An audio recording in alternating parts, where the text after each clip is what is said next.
President may have glanced over some major issues in today's speech, but there's one thing he made perfectly clear. If you're a wealthy American, raising your taxes can help pay for our spending problem. The top 1% saw their income rise by an average of more than $250,000 each. That's who needs to pay less taxes? They want to give people like me a $200,000 tax cut. That's not right. And it's not going to happen as long as I'm president. Now, we'll see about that. Joining me now is Minnesota Congresswoman Michele Bachmann. Congresswoman Bachmann, it's a pleasure. Welcome to the Glenn Beck program. Well, good to see you, Judge. What is the, likewise, what is the reaction of the members of the Congress in the Tea Party caucus to this lurch to the left by the same president who 4 months ago signed into law an extension of the Bush-era tax cuts and seemed happy when he did so?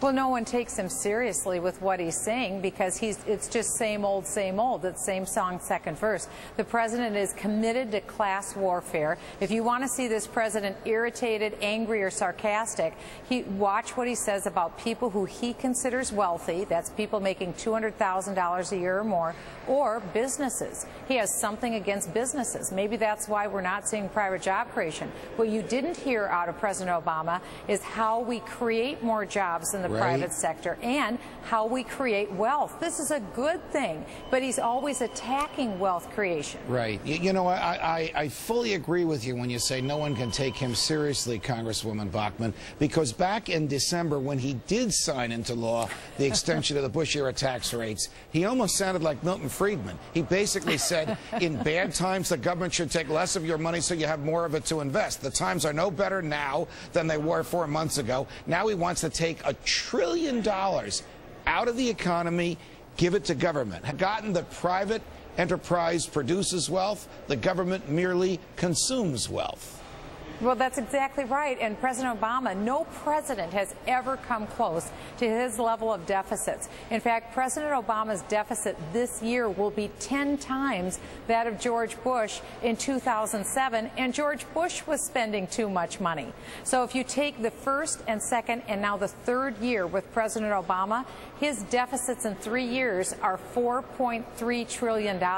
In his proposal today, Judge, he says he wants to cut back $4 trillion over 10 years. We'll just stop spending the money in the first place. All right, that's the answer. What's going to happen in the next couple of weeks, Congresswoman Bachmann, when the president comes to the Congress and says, even though I've already borrowed $2 trillion, I got to borrow another $1 trillion between now and October and $1.7 trillion the year after that. Will the House of Representatives, of which you are a prominent member, vote to raise the debt ceiling and let him borrow more money, or will they simply say no? The time to draw the line in the sand, Mr. President, is now. No more borrowing. Well, that's my position. The answer is no. I think it's quite likely, though, that the answer will be yes. And the problem with raising the debt ceiling, as you know all too well, Judge, is this. This gives the United States Congress the power to continue to borrow more money. Right. We're already, every dollar the federal government spends, 41 cents of that dollar is borrowed money. So this just gives us authority to make a bad situation even worse. What would happen if we don't raise the debt ceiling is this. It would take 6 or 7 months before we'd really start to feel a difference.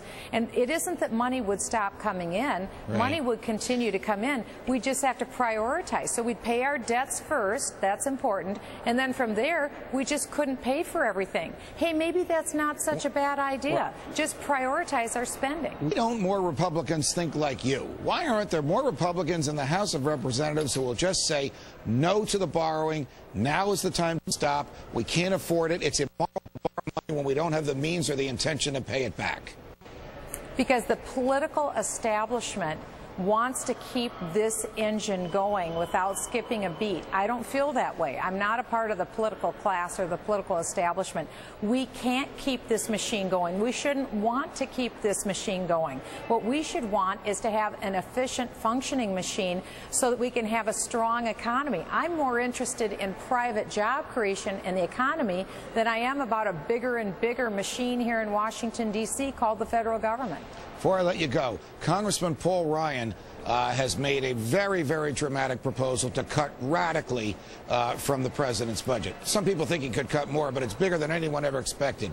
Do you support that, and do you think the House will vote in favor of it at the end of this week? I think the House will vote in favor. I'll be voting in favor. This bill for 2012, our budget bill that we will vote on, we will pass on Friday, is exactly the right direction, which is cutting spending and not allowing tax increases. That's a good formula for private job creation. Yes, it is. Congresswoman Michele Bachmann, it's a pleasure. Thanks for joining us. See you again soon. Thank you. Okay, bye, Judge. Bye-bye.